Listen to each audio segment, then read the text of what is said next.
बड़ी खबर आपको जगदलपुर से बता दें, जहां नक्सल हमले से जुड़ा बड़ा सबूत हाथ लगा है।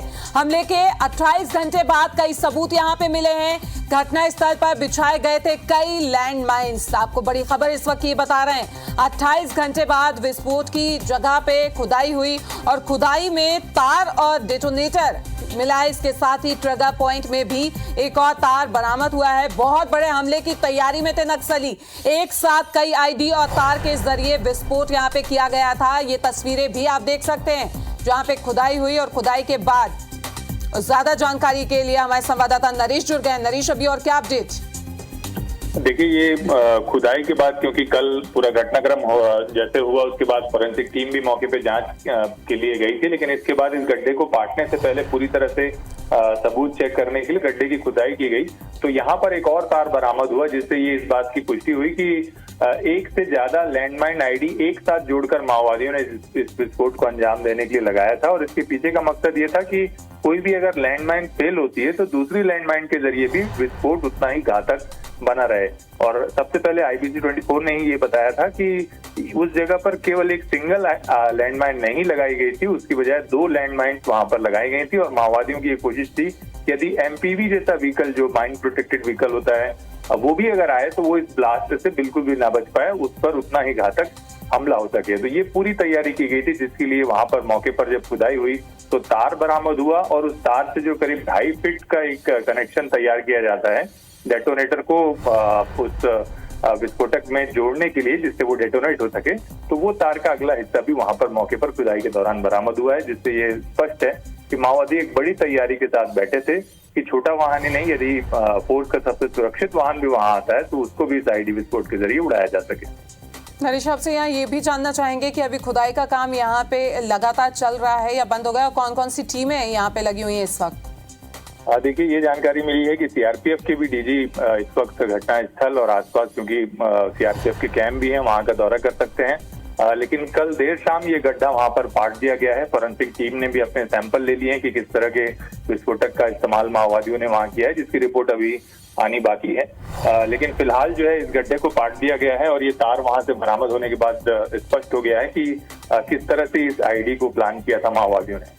आगे और क्या कुछ मतलब कार्रवाई की जाएगी, क्योंकि देख रहे हैं जिस तरीके से ब्लास्ट वाली जगह से ये बड़ा सबूत मिला है, उसके आगे और क्या प्लानिंग की गई है?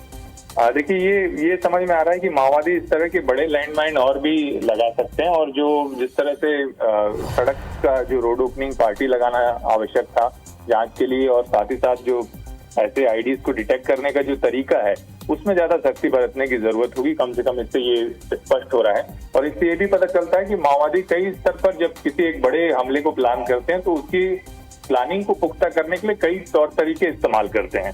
अब ये जो तौर तरीके, इनके परीक्षण के बाद पुलिस इनको रोकने के इंतजाम और तैयारी को लेकर भी अपनी रणनीति बदल सकती है कि किस तरह से मौके पर इन आईडीज या लैंडमाइंस को समय रहते डिटेक्ट किया जा सके।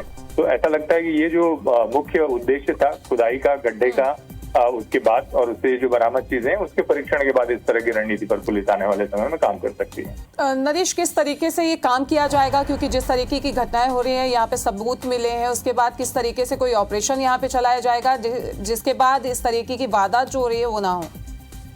जी हाँ, देखिए, क्योंकि ये पूरा इलाका फरवरी माह में ही देखिए जगरगुंडा, जो कि जो घटना स्थल है बिल्कुल उससे लगा हुआ है। ये सड़क आगे जाके इसी कैंप को कनेक्ट करती है।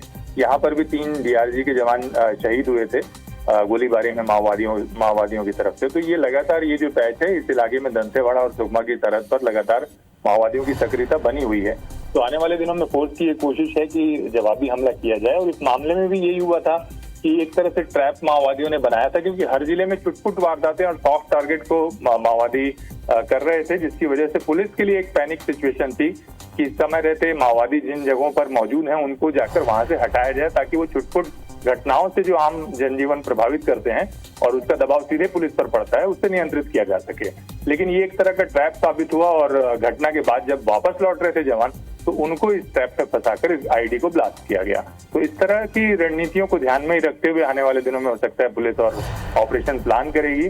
और क्योंकि हाल में इस तरह से बड़े अधिकारियों की बैठक भी हुई है और इस बात की भी उम्मीद जताई जा रही है कि संयुक्त रूप से किसी बड़े ऑपरेशन को सुकमा इलाके में जल्दी प्लान किया जा सकता है।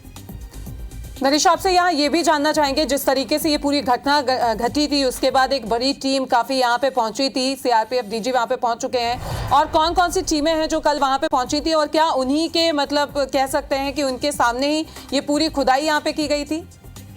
नहीं, देखिए, प्रदेश के डीजीपी भी वहां पहुंचे थे, और क्योंकि प्रदेश के मुख्यमंत्री, गृह मंत्री जवानों को अंतिम श्रद्धांजलि देने के लिए दंतेवाड़ा गए थे, और घटना स्थल पर जो प्रदेश के डीजीपी हैं अशोक जुनेजा और जो प्रमुख अधिकारी हैं डीजी विवेकानंद सिन्हा बस्तराय जी, सुंदरराज पी, तो पुलिस के जो प्रमुख अधिकारी हैं ये सभी घटना स्थल पर गए। उन्होंने खुद जायजा लिया चीजों का, और इसके बाद ही उन्होंने इसको खुदाई और इसके पूरे परीक्षण के निर्देश दिए थे। तो देर शाम जब सब लोग चले गए तब उसके बाद ये खुदाई करके वहां से साक्ष्य बरामद किए गए, और अब गड्ढे को वहां पर पाट दिया गया है। पूरा घटना स्थल का जायजा लेने के बाद, उसकी फोरेंसिक सैंपलिंग करने के बाद फिलहाल उसे बंद कर दिया गया है।